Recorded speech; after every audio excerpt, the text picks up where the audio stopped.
these guys are crazy, these wingsuit guys. So I got to interview a bunch of them. And they actually travel at 135 miles per hour in their wingsuits, 10 to 12 feet above the ground, and end up doing these distances, these very narrow distances. And one guy said, I prefer to travel at 155 miles per hour because it's safer. But the one thing they had in common was that nobody accepts the status quo. You also know that you have a greater purpose, that money is not the driving factor, but your passion and your interest is.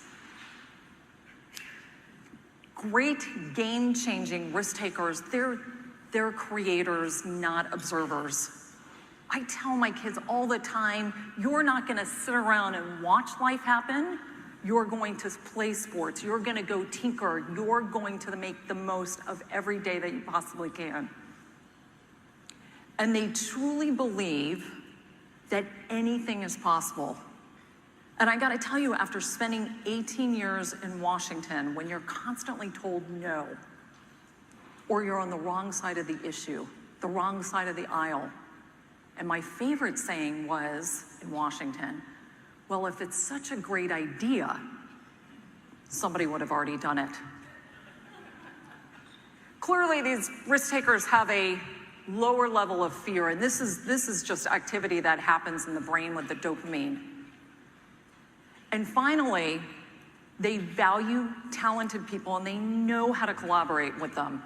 They're not always the smartest person in the room. They are willing to learn from others no matter how successful they are themselves. How do you engage people in a way that they feel value and they feel heard?